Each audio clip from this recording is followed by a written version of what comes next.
हमारे YouTube channel में आपका स्वागत है। आज एस्टेट में पीजीटी लेवल पर एनवीएस में जो आते हैं कॉमर्स सेक्शन आता है उसका हम फाइनल अकाउंट करवाएंगे। जैसे लाभ हानि खाते का निर्धारित व्यवसायिक स्थिति को प्रकट करता है, यह क्या लेखा तैयार किया जाता है, इसे फाइनल अकाउंट भी कहा जाता है। अंतिम लेखा का मुख्य हिस्सा होता है। इसका व्यवसाय की लाभ हानि खाता निर्धारित किया जाता है, व्यवसाय की वित्तीय स्थिति को प्रकट किया जाता है। हम सभी कह सकते हैं लाभ हानि व्यवसाय की स्थिति को जानने और लेखा तैयार करने और उसे फाइनल अकाउंट भी कहा जाता है। ठीक है, मतलब फाइनल अकाउंट क्या होता है, जैसे अपन जब अपना बिजनेस होता है तो अपन उस टाइम में 3 खाते बनाते हैं।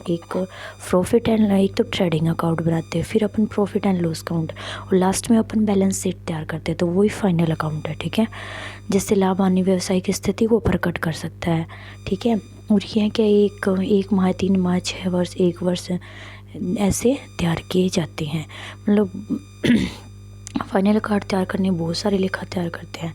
अंत में लाभ हानि व्यवसाय की स्थिति जानने के लिए तैयार किया जाता है। फाइनल अकाउंट के लिए जब फाइनल अकाउंट तैयार करते हैं तो इसके लिए हमें ट्राई बैलेंस की ज़रूरत होती है, और ट्राई बैलेंस तैयार करने के लिए हमें लेजर की ज़रूरत होती है, और लेजर को तैयार करने के लिए हमें जर्नल की ज़रूरत होती है। क्या ये कोई सीक्वेंस याद रखना आपको, पहले क्या आता है जर्नल, जर्नल के बाद में लेजर, लेजर के बाद में ट्राई बैलेंस के बाद में क्या आता है फाइनल अकाउंट। ठीक है, और अपन बता सकते हैं कि जो जर्नल होता है वो क्या है, बिजनेस की जड़ होती है। इसके बिना क्या बिजनेस का कोई भी व्यवसाय का खाता नहीं बन सकता। ठीक है, और फाइनल अकाउंट को 3 अकाउंट्स बनाए जाते हैं। एक तो है ट्रेडिंग अकाउंट, एक प्रॉफिट लॉस अकाउंट, एक बैलेंस शीट। ठीक है,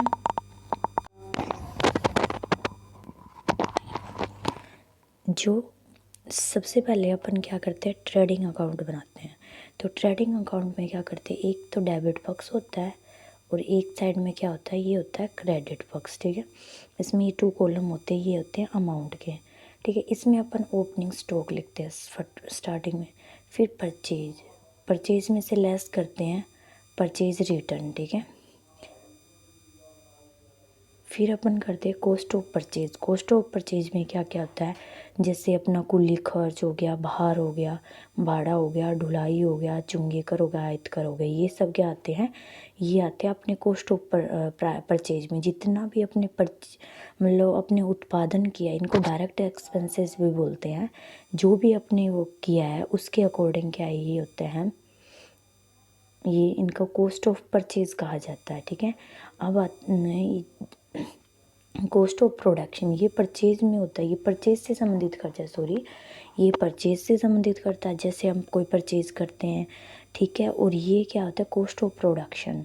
ये कॉस्ट ऑफ प्रोडक्शन ये होता है जो प्रोडक्ट अपने उत्पादन करते हैं उससे संबंधित खर्चा होता है। जैसे मजदूरी हो गया, फैक्ट्री हो गया, फैक्ट्री लाइटिंग हो गया, फैक्ट्री इंश्योरेंस हो गया, फ्यूल, पावर, कोयल, गैस, वाटर और मैन्युफैक्चरिंग, और ये उत्पादन कर होता है, एक्सेस ड्यूटी होता है। ठीक है, ये सब होते हैं, किसके होते हैं, ये सब अपन क्या करते हैं ट्रेडिंग बैलेंस, ट्रेडिंग में डेबिट होते हैं। ठीक है, ये हो गया डेबिट साइड में सब। अब आता है क्रेडिट साइड में, ये अमाउंट हो गई इसकी, और ये हो गया क्रेडिट। क्रेडिट में अपन करते हैं बाई सेल, सेल की लेस में रिटर्न करते हैं इसके, जो सेल में रिटर्न होता है। ठीक है, ये इधर आ जाती है अमाउंट इसकी।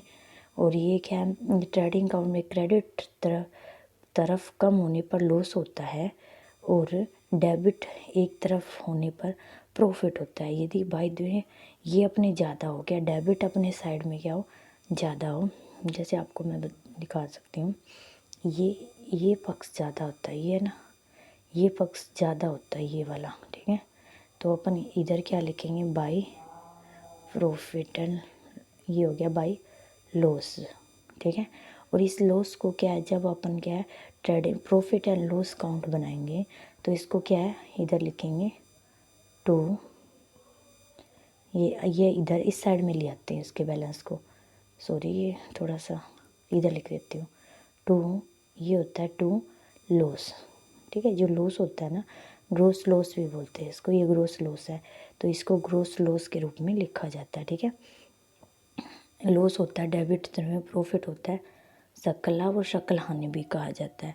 और बाय द वे इनमें से यदि इसका प्रॉफिट ज़्यादा होता है तो, और ये इधर क्या आता है बाय ग्रोस प्रॉफिट क्या आता है, बाई प्रॉफिट आता है ये ग्रोस प्रॉफिट। और इधर लेके आ जाएंगे तो ये आ जाएगा बाई नेट प्रॉफिट, ये 2 आएगा, सॉरी 2 आएगा, ये इधर आएगा बाई, तो बाई नेट प्रॉफिट। ठीक है, ये कौन सा खाता आएगा, ये प्रॉफिट एंड लॉस काउंट है। ठीक है, सॉरी आज तो मेरी मेंटरी ये आता है, क्या आता है, ये प्रॉफिट एंड लॉस काउंट बनता है, उसके अंदर आएगा। ठीक है, अपन नेट सेल भी ज्ञात कर सकते हैं। इसमें क्या होता है, नेट सेल क्या होती है, कैश सेल प्लस में क्रेडिट सेल और माइनस क्या होता है, सेल्स रिटर्न होता है। ठीक है, तो आपने क्या होता है, नेट सेल आ जाती है। अब अपना क्या आता है, प्रॉफिट एंड लॉस काउंट आता है। ठीक है, सभी खर्चों की आपूर्ति के बाद लाभ या हानि निर्धारित करने के लिए लेखा तैयार करते हैं, उसे प्रॉफिट एंड लॉस काउंट कहा जाता है। लाभ हानि खाता बनाने का उद्देश्य व्यवसाय के शुद्ध या शुद्ध हानि की जानकारी होती है। चूँकि व्यापार खाते में सकल लाभ या सकल हानि का ही पता चलता है, तो लाभ हानि बनाना भी आवश्यक था। वर्ष के अंत में खाता बनाने के पश्चात चिट्ठा बनाने के पहले बना जाता है। इसके अंदर क्या होता है, इसके अंदर जैसे अपन ने ये बन गया था अपना। ठीक है, अब प्रॉफिट एंड लॉस का इधर अपना क्या था, ये आया था अपना प्रॉफिट आया था, ये इधर जाके बाई हो जाएगा, ये प्रॉफिट इधर लिखते हैं। क्रेडिट साइड में क्या अपने प्रॉफिट लिखते हैं, और डेबिट साइड में जितनी भी जैसे प्रतिदिन की लाभ जो हानि होती है ना, उनको लिखते हैं, और जो प्रॉफिट होता है वो क्या है, इधर लगते हैं। ठीक है, जैसे आप देख सकते हो ऑफिस एक्सपेंसेस, कार्यालय से संबंधित ऑफिस एक्सपेंसेस कहा जाता है। जैसे सैलरी होती है, ऑफिस रेंट होता है, ऑफिस लाइटिंग होती है, प्रिंटिंग होती है, स्टेशनरी होती है, टेलीफोन होता है, और ऑडिट फीस होती है। ये सब क्या होते हैं, ऑफिस से संबंधित होता है। सेलिंग से संबंधित खर्चे क्या होते हैं, ये कैरीज आउटवर्ड होता है सॉरी, और एडवर्टाइजमेंट एक्सपेंसेस होता है, कमीशन होता है, सेल्स टैक्स होता है। ठीक है, और अदर एक्सपेंसेस में आता है legal expenses, interest on loan, interest on bank loan. ठीक है, और हानियाँ जो धन में होने से, क्षति होने से, लॉसेस होता है, उसे बैड डेबिट्स, डेप्रिसिएशन और डिस्काउंट आउटवर्ड होता है। एक्सपेक्टेड लॉसेस जो संभावित हानियाँ जो भविष्य में होने वाली हो, करों के लिए संचित, अप्राप्य ऋणों के लिए, मरम्मत के लिए संचित। ठीक है, इनकम में इनको मदों को ग्रोस प्रॉफिट है, जैसे मैंने आपको बताया था ग्रोस प्रॉफिट है, तो उसको रेंट रिसीव्ड होता है, इंटरेस्ट डिस्काउंट रिसीव्ड होता है, कमीशन होता है, और जो भी प्रीमियम होता है, जितना भी प्रीमियम होता है। प्रॉफिट एंड लॉस अकाउंट में डेबिट तरफ कम होने से लाभ होता है, इसे नेट प्रॉफिट कहते हैं। यदि अपना क्या होता है, और प्रॉफिट एंड लॉस में क्रेडिट तरफ कम होने पर क्या अपने को हानि होती है, जैसे कि आप समझ चुके हो। मैं आपको एक और बता देती हूँ।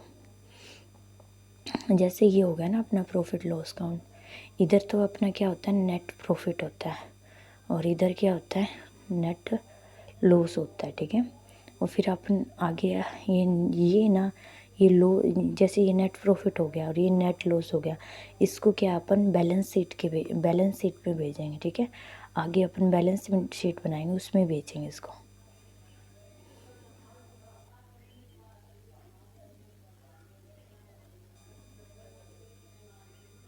इसमें एक ये भी होता है, जैसे अपन प्रॉफिट एंड लॉस काउंट में क्या करते हैं, ये होता है वेतन है, जैसे वेतन है। ठीक है, वेतन इसके अंदर आउटवर्ड भी होता है, आउटवर्ड नहीं, आउटस्टैंडिंग सैलरी होती है, और आउटस्टैंडिंग रेंट होता है। तो जहाँ पे देखो अपने आगे दे रखे हैं, बट मतलब अपने को ये देखना होता है, जैसे आउटस्टैंडिंग है, अपने को दिमाग में, माइंड में ये रखना है कि इस साल के जितने भी है ना, वो अपने को देखने हैं। ठीक है, जैसे रेंट दे दिया इन्होंने 24,000। ठीक है, मतलब 20,000 मान लो, 24,000 मान लो। इसमें देखो आउटस्टैंडिंग, जैसे आउटस्टैंडिंग है तो अपना क्या है, पहले का है, अंदर है तो पहले का मतलब अब 20 साल का है वो, तो उसमें क्या आउटस्टैंडिंग है तो अपन क्या उसको प्लस करके दिखाएंगे, क्योंकि ये अभी साल का है। जो बकाया तो है बट अपने को तो इस साल का प्रॉफिट लॉस मंगना ना, तो ये क्या होता है अपन क्या करते हैं इसमें प्लस करके दिखाते हैं। ठीक है, देखो एक आता है गैर संचालन आय। वह आय जो अन्य स्रोतों से प्राप्त होता है, व्यवसाय की क्रियाओं के संचालन से नहीं होता। जैसे किराया प्राप्त, बाहर से कोई किराया आता है तो वो इससे नहीं है ना, तो वो क्या है अपनी, वो क्या होती है अपनी अन्य वो होती है। ठीक है, और जैसे अंशों पर लाभांश, अंशों पर अपने को लाभांश मिलेगा, तो वो अंश तो अपने है बट लाभांश तो बाहर का ना, तो ये हो गया। विनियोगों पर ब्याज, अपन ने इन्वेस्ट कर रखा है वो ब्याज हो गया। बैंक में जमा पर ब्याज, स्थायी संपत्तियों की विक्रय पर लाभ, ये क्या अपनी होती है गैर संचालन। ठीक है, नॉन ऑपरेटिंग इनकम होती है ये। बैलेंस शीट बनाते हैं। बैलेंस शीट एक खाता नहीं होता, आपूर्ति के एक विवरण पत्र होता है। बैलेंस शीट में पूंजी, दायित्व, संपत्ति, जायदादों को दिखाया जाता है। बैलेंस शीट के 2 भाग होते हैं। बाईं भाग में तो क्या अपने को लायबिलिटीज दिखानी होती है। ठीक है, और दाएं भाग में अपने को क्या दिखाना होता है, दाएं भाग तो ये हो गया ना दायां भाग, इसमें इधर तो अपने को बाएं भाग में अपने दायित्व को इधर लायबिलिटीज दिखाएंगे और इधर क्या अपनी एसेट्स दिखाएंगे।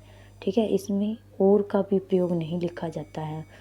बैलेंस शीट के दोनों पक्ष के योग क्या होता है बराबर होता है। जैसे अपने एसेट्स दिखाते हैं, एसेट्स में भी प्रकार होते हैं, एक होता है फिक्स, एक चालू। ठीक है, चालू संपत्ति, एक होता है मूर्त संपत्ति, एक मूर्त संपत्ति, एक अमूर्त संपत्ति, एक क्षयशील संपत्ति। ठीक है,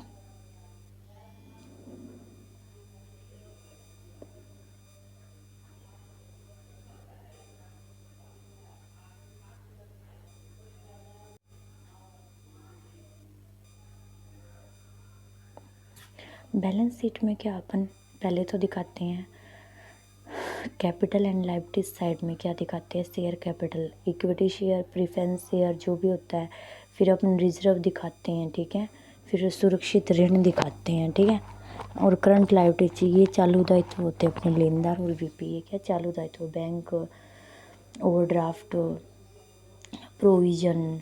और अब आ गया एसेट्स। एसेट्स साइड में क्या दिखाते हैं, लैंड, बिल्डिंग, प्लांट, करंट दिखा देते हैं, cash, bank, debtor, BR, invest, stock. ठीक है, विविध में भी दिखा देते हैं, प्रारंभिक अंशों कटौती, ऋण पत्रों निर्गमन पर कटौती, अंशों के निर्गमन पर व्यय, ऋण पत्रों के निर्गमन पर व्यय दिखा देते हैं। फाइनल अकाउंट अपने क्या हो गया पूरे हो चुके हैं। इसके अंदर ये ओवरऑल फाइनल के अंदर, फाइनल अकाउंट्स के अंदर ये मध्य होती है जो आपको दिखा दी गई है। इससे बाहर कोई क्वेश्चन आएगा भी नहीं। आप इसको एक बार वीडियो को देखने के बाद दोबारा देख लें, ताकि जो कॉन्सेप्ट है वो आपको अच्छे से क्लियर हो जाए। हमारे चैनल को ज़्यादा से लाइक करें, शेयर करें, सब्सक्राइब करें। Thank you.